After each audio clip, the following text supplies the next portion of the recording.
Hello friends, अपने पास में जो है 10th क्लास का अर्धवार्षिक का जो पेपर था अपने तक 8 तक क्वेश्चन कर लिए थे। आज देखिए 9 से लेकर अपने 15 तक जो क्वेश्चन है उनको देख रहे हैं। यहाँ पे 9 नंबर का जो आपका क्वेश्चन है उसमें क्या दिया गया है।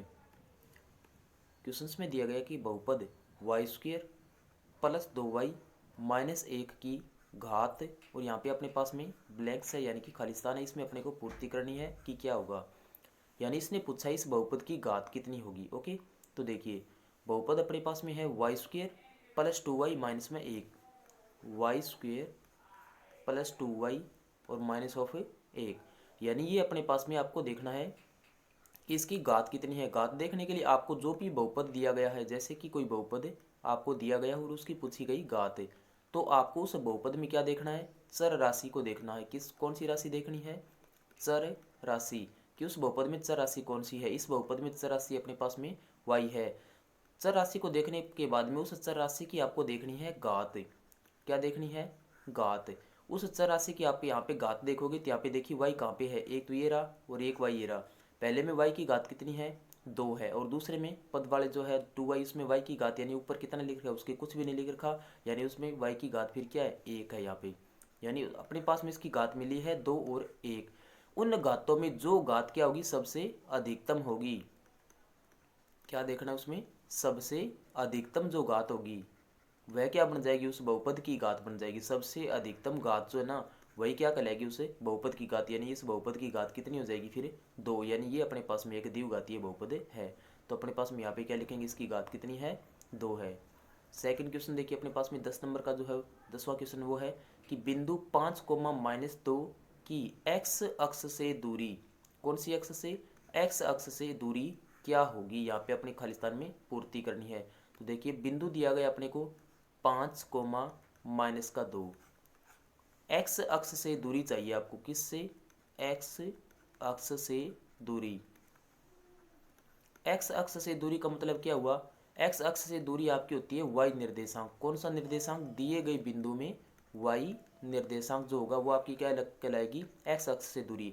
तो इस दिए गए बिंदु में अपने पास में x अक्ष से दूरी चाहिए, तो y निर्देशांक हो जाएगा। y निर्देशांक कौन है, -2 है, लेकिन अपने को क्या पूछी गई है, दूरी पूछी गई है, ना कि निर्देशांक। तो दूरी कभी भी ऋणात्मक नहीं होगी, यानी अपने पास में इसका उत्तर जो होगा हमेशा प्लस में देना पड़ेगा। तो आंसर आएगा इसका 2 और दूरी है तो 2 इकाई हो जाएगा। जो भी इकाई इसकी दी गई हो तो है, वरना इकाई रख सकते हैं आप। ओके, और यदि यही क्वेश्चन होता और आपको पूछ लिया जाए कि y अक्ष से दूरी बताइए, किस से दूरी पूछी है, y अक्ष से दूरी। y अक्ष से दूरी होती है फ्रेंड्स अपने पास में x निर्देशांक, दिए गए बिंदु में x निर्देशांक। कौन है x निर्देशांक, यहाँ पे 5 है, तो इसका अपने पास में क्या बन जाएगा, आंसर 5 बन जाएगा। तो अपने को इसमें पूछा था कि इस बिंदु की x अक्ष से दूरी कितनी है, तो x अक्ष से दूरी के लिए y निर्देशांक देखेंगे और आएगी हमेशा प्लस में, क्योंकि दूरी है, तो इसका आंसर हो जाएगा 2। ओके, थर्ड क्वेश्चन 11 नंबर जो अपने पास में दे रखा है इसमें कि त्रिभुज की रचना के लिए कम से कम यानी न्यूनतम कितने अपने पास में माप आवश्यक है। तो त्रिभुज की देखिए फ्रेंड्स अपने पास में जैसे ही रचना करेंगे, किसकी रचना करनी है अपने को, किसी भी त्रिभुज की रचना करनी है। यानी त्रिभुज बनाने के लिए आपको कम से कम कितनी माप आपको चाहिए। माप का मतलब आपको कोई दो, जैसे कि भुजाएं दे रखी हो, 3 भुजाएं दे रखी हो, कोण दे रखी हो, इस तरीके से दे रखी हो। तो इसमें देखिए आप कि त्रिभुज की अपने पास में रचना के लिए क्या करना है, आपको एक भुजा दे रखी है, तो इस तरीके जैसे कि आप 7 सेंटीमीटर की एक भुजा बना दोगे यहाँ पे। फिर इस तरीके से देखिए जैसे कि मैंने यहाँ पे ए बी वैल्यू रख दी। फिर इसी तरीके से आप कोई अन्य भुजा यदि आपको बी सी दे रखी हो 5 सेंटीमीटर की, तो आप उसमें बी सी का यहाँ पर बी पे रख के चाप काट सकते हैं। और फिर ऐसे यदि आपको भुजा देगी तभी आप क्या कर पाओगे, इसमें से इस सी बिंदु को यहाँ पे कट करके इस तरीके से इसको मिलाकर त्रिभुज एबीसी बना पाओगे। यानी आपको किस, जैसे कि ये कोई 3 सेंटीमीटर दी हुई या फिर जो भी मान अपने को दिया गया हो, या फिर अपने क्या कर सकते हैं, यानी ऐसा त्रिभुज बनाने के लिए जब आपको कैस कब बना पाओगे, जब आपको तीनों भुजाओं की जानकारी हो। किसकी जानकारी हो, तीनों भुजाएं आपको दी गई हो, तीनों भुजाओं के मान आपको दिए गए हो। या फिर अपने को एक भुजा दे दी, जैसे कि कोई 7 सेंटीमीटर की दे दी, ए बी दे दिया, फिर इसमें दे दिया जाए एक कोण, कोई 60 डिग्री का कोण दे दिया, अपने इस तरीके से बना लेंगे। और फिर यहाँ पे इस भुजा का AC का अपने को क्या दे दे, मान दे दे कि ये 5 सेंटीमीटर है। तो इसमें देखिए कितनी माप होगी अपने पास में, 3 माप होगी ना, एक 7 सेंटीमीटर, एक कोण और एक अन्य भुजा। तो ये तीसरा बिंदु फिक्स हो जाता है, इसको मिला देते हैं ABC त्रिभुज बन जाएगा। यानी आपको किसी भी त्रिभुज की रचना के लिए कम से कम आपको 3 माप तो अवश्य चाहिए ही चाहिए। 2 माप से अपने त्रिभुज कभी भी नहीं बना पाएंगे। ओके, तो इसका आंसर अपने पास में क्या मिल जाएगा, यहाँ पे कम से कम 3 माप की आवश्यकता होगी। अगला क्वेश्चन है 12वां, वर्त की सबसे बड़ी जीवा, वर्त की सबसे बड़ी जीवा खालिस्तान है, कौन होती है वर्त की सबसे बड़ी जीवा? तो इसके लिए देखिए अपने को पूछा है कि वर्त की सबसे बड़ी जीवा कौन होगी, क्या कहलाएगी, वहाँ पे खालिस्तान में अपने को पूर्ति करनी है। तो पहले तो ये देखते हैं कि जीवा होती कौन है। जीवा होती है फ्रेंड्स अपने पास में जो वर्त की परिधि होती है ना, उस पर यदि कोई दो बिंदु दिए गए हो और उनको यदि अपने मिला दे तो अपने पास में क्या बनती है, आकृति जीवा की बनती है। जैसे कि देखिए अपने पास में कोई एक वर्त दिया गया हो, इस तरीके से अपने पास में क्या है, कोई एक वर्त है, ठीक है। अब यहाँ पर इस वर्त में अपने पास में क्या है, इस तरीके से मैंने यहाँ पे इस वर्त में बना दिया, ये कोई एक दो बिंदु लिए थे और उनको दोनों को मैं क्या कर रहा हूँ, यहाँ पे मिला रहा हूँ। ये मैंने बिंदु इसकी परिधि पर ए लिया और ये ले लिया मैंने बी। तो ये अपने पास में वर्ग की परिधि पर स्थित किन्हीं भी दो बिंदुओं को आप मिलाओगे तो ये जो ए बी रेखाखंड बना है ना, यही क्या कहलाएगी अपने पास में, इस वर्त की जीवा कहलाएगी। तो इसने पूछा था कि वर्त की सबसे बड़ी जीवा क्या कहलाएगी। तो वर्त की सबसे बड़ी जीवा के लिए क्या करना पड़ेगा अपने को, देखिए यहाँ पे वर्त की सबसे बड़ी जीवा कैसे बनेगी, इस तरीके से जब आप एक वर्त बनाओगे तो इसकी सबसे बड़ी जीवा कौन होगी, सबसे बड़ी जीवा के लिए देखिए ये होगा इसका केंद्र पॉइंट, इस तरीके से, और मैं इसको यहाँ पे मिला देता हूँ। ये अपने पास में इस वर्त की सबसे बड़ी जीवा अपने पास में होगी। इस वर्त की क्या कहलाएगी, ये सबसे बड़ी जीवा कहलाएगी। कैसे, ये परिधि पर कोई बिंदु ए था और ये परिधि पर कोई बिंदु बी था और ये इसका केंद्र ओ हो जाएगा। यानी ऐसी जीवा जो कि वर्त के केंद्र से गुजरे तो वो क्या कहलाएगी, सबसे बड़ी बन जाएगी ना। इसकी क्या होगी, लंबाई लेंथ जो अपने पास में वो सबसे बिगर होगी, तो सबसे बड़ी जीवा होगी। तो आप जानते हो कि वर्त के केंद्र से गुजरने वाली जीवा क्या कहलाती है, व्यास कहलाती है। तो अपने पास में क्वेश्चन का आंसर वहाँ पे क्या मिलेगा, व्यास मिलेगा। ओके, तो यहाँ पे वर्त की सबसे बड़ी जीवा क्या कहलाएगी, व्यास कहलाएगी। ये आपका आंसर हो गया। 30 नंबर देखिए कि बंटन क्या दे रखा है, 2 4 4 7 3 4 2 का बहुलक क्या होगा। तो यहाँ पे देख लीजिए आपकी बहुलक कहते किसे हैं, बहुलक होता है जिसकी बारंबारता सबसे अधिक हो। किसे कहेंगे, जिसकी बारंबारता सबसे अधिक हो, मैक्सिमम हो। तो यहाँ पे देखिए जो ज़्यादा बार आएगा वही क्या बन जाएगा फिर उसका बहुलक।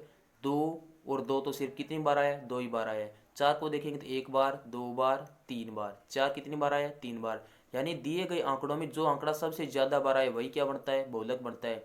तो सबसे ज़्यादा बार कौन आया है, 4 आया। तो इसका आंसर क्या हो जाएगा बहुलक का 4। अगला 14वां क्वेश्चन देखिए। 14वें क्वेश्चन में कि प्रथम 10 प्राकृत संख्याओं का माध्य ज्ञात कीजिए। क्या करना है, माध्य ज्ञात करना है। किसका, प्रथम 10 प्राकृत संख्याओं का। तो n बराबर अपने पास में पहली प्राकृत संख्या 1 से शुरुआत होती है, 2 3 4 5 6 7 8 9 और 10। मैंने इस तरीके से लिख दिया इनको 10। ये अपने पास में क्या है, 10 प्राकृत संख्याएं होगी। इनका ज्ञात करना अपने को माध्य है, यानी ये दिए गए आंकड़े होंगे। माध्य क्या होता है, आंकड़ों का योग। सूत्र क्या होता है, आंकड़ों का, यदि सीधे ही आपको आंकड़े दिए गए तो क्या करोगे आप, उन आंकड़ों का आपको करना है टोटल सम करना है, उनका योग करना है, आंकड़ों का योग। और बटे में क्या होता है, आंकड़ों की संख्या, आंकड़ों की संख्या। तो आंकड़ों का योग बटे आंकड़ों की संख्या। आप ऊपर योग करवा लीजिए, 1 + 2 + 3 + 4 और इस तरीके से करवाते जाएंगे लास्ट तक, कहाँ तक, 10 तक करवाएंगे। बटे में क्या हो जाएगा, आंकड़ों की संख्या, कितनी संख्या है ये, 10 है। आप ऊपर वाले सभी का जोड़ कर लीजिए, कितना आएगा अपने पास में, ये हो जाएगा अपने पास में 10। और यदि अपने पास में आप नेक्स्ट क्लासों में जब पढ़ोगे तो इसके लिए n × n + 1/2 सूत्र होता है। जैसे कि आपकी जो समांतर श्रेणी वाला चैप्टर ना 5वां, उससे आप इस श्रेणी का योग कर पाओगे। किससे, समांतर श्रेणी वाला जो चैप्टर उससे इसका योग कर पाओगे। तो मैं इसका डायरेक्टली यहाँ पे कर देता हूँ, ये हो जाएगा 10 और 10 प्लस में 1 बटे में 2 और इसके बटे में टोटल में था 10। यानी ऊपर वाला योग ये रहेगा यहाँ पे 10 × 11 और बटा में 2 और इसकी टोटल के बटा में 10 हो जाएगा। 10 को 11 से गुणा करोगे तो 110, बटे में कौन हो जाएगा 2 और बटे में साथ में था 10।